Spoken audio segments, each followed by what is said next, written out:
Now, democracynow.org, The War and Peace Report. I'm Amy Goodman as we return to my conversation with the activist, scholar, author, Noam Chomsky, professor of linguistics at the Massachusetts Institute of Technology. I asked for his assessment of President Obama's presidency. In many ways, it's a little worse than what I expected, but I didn't expect anything. Actually, I wrote about Obama before the primaries, just looking at his web page. So take the Middle East.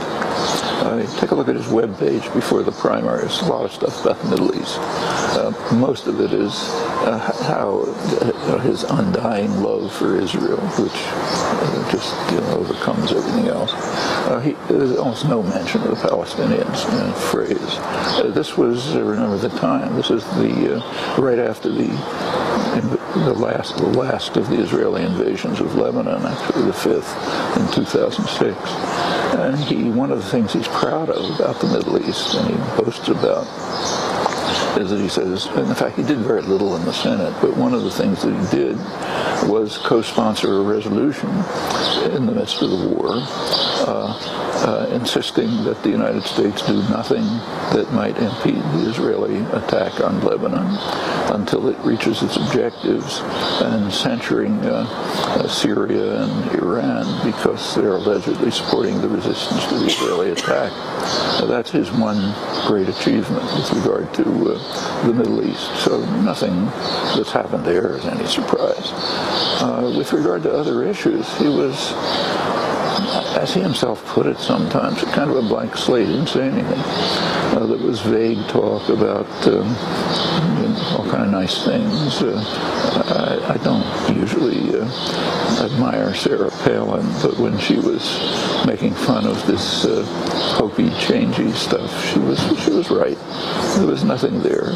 And it was understood by the people who run the political system.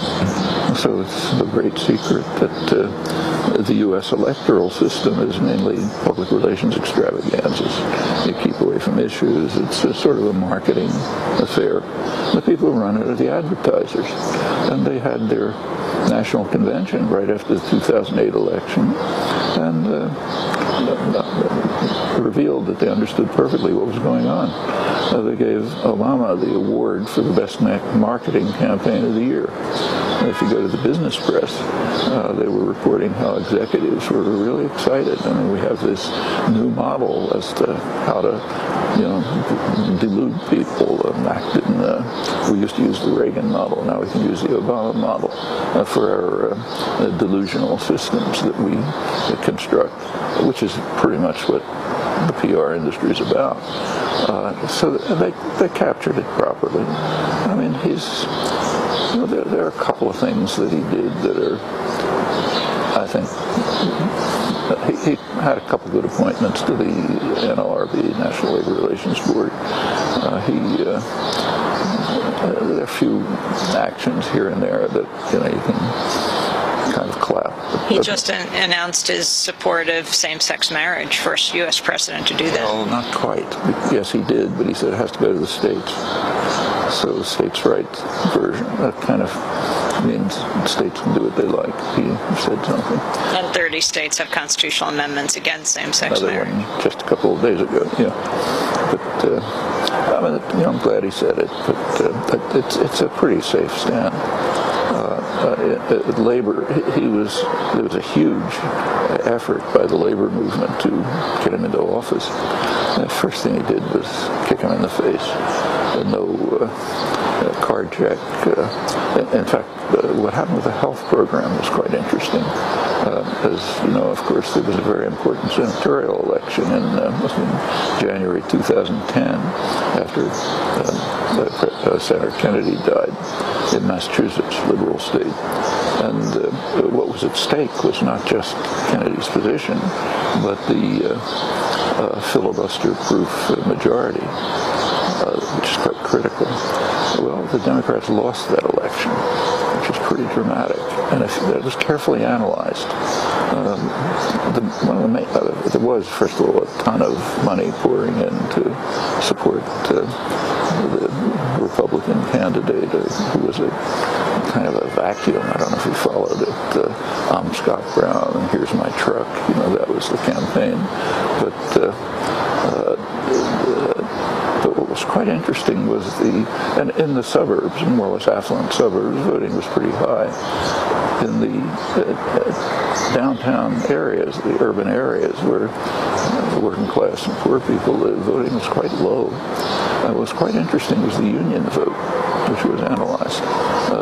Union members, the majority of them voted against, for the Republican, meaning against Obama. Why? That was investigated too. They were furious. They had worked really hard to put Obama into office. He broke all his promises to them. But furthermore, the health plan, one of the promises was there'd be some kind of national health care. And I think he could have achieved that. For example, support for the public option was about 3-2, I think. He made any effort, could have gotten it through. But not only did he not put that through, but the one thing that he insisted on was cutting back what were called Cadillac health plans. It actually should be called Chevrolet health plans.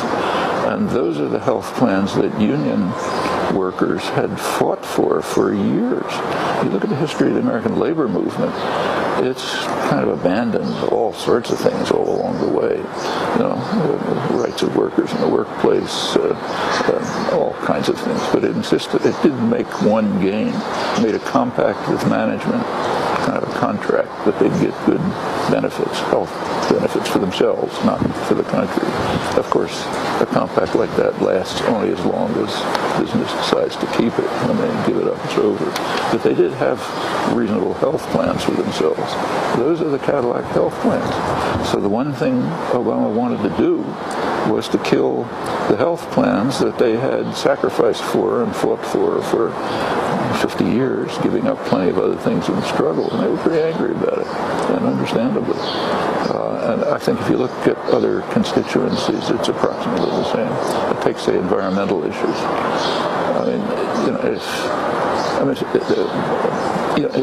His attitude toward the tar sands and the fracking, the XL pipeline, is characteristic.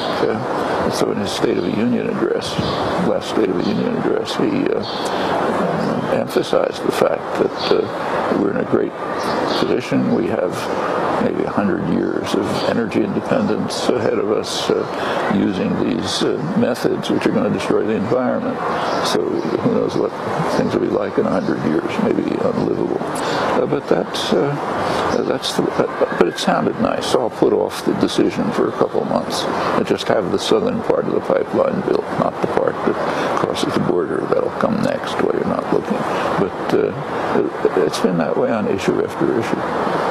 And yet it's under President Obama, or you might say because of President Obama, that the Occupy movement has blossomed in this country. Talk about the significance of Occupy. Well, the Occupy movement it was a big surprise. If anybody asked me a year ago, is this possible, I would have said it's crazy, don't even try. But it lit a spark, took off. There are now Occupy movements in thousands of American cities spread overseas. I was in Australia recently, went to the Occupy movement in Sydney, Melbourne, there's one in Hong Kong, everywhere. And there's parallel movements in Europe. It's the first, and it's very significant, I think, already, and it's only been around for a couple of months, so you can't talk about huge achievements. But there are two kinds of achievements which I think have already had an effect that probably is permanent, but anyway significant. One is they just changed the national discourse. So issues that had been marginalized, they're familiar, but you didn't talk about them, like inequality, shredding of the democratic process, financial corruption, environmental issues, all these things. They moved to the center of discussion. In fact, you can even see it from the imagery that's used. You read about the 99% and the 1% in the conservative press, the business press. That's just changed the way lots of people are looking at things. In fact, the polls show that concern over inequality among the general public rose pretty sharply after the Occupy movement started, very probably as a consequence. And there are other policy issues that came to the fore which are significant.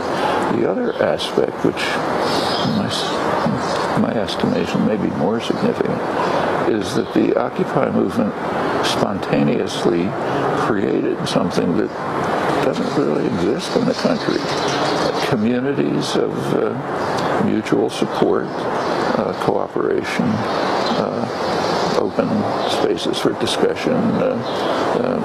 They just developed health system, library, common kitchen, just people doing things and helping each other. That's very much missing. There's massive propaganda. It's been going on for a century, but picking up enormously, that you really shouldn't care about anyone else. You should just care about yourself. You pay attention to yourself. We don't want anything else.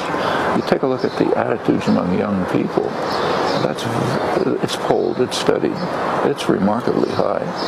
So there was just a study that came out from the Harvard Public Policy Institute, found that pretty scary results, I thought. Less than, this is kids 18 to 24, college students basically.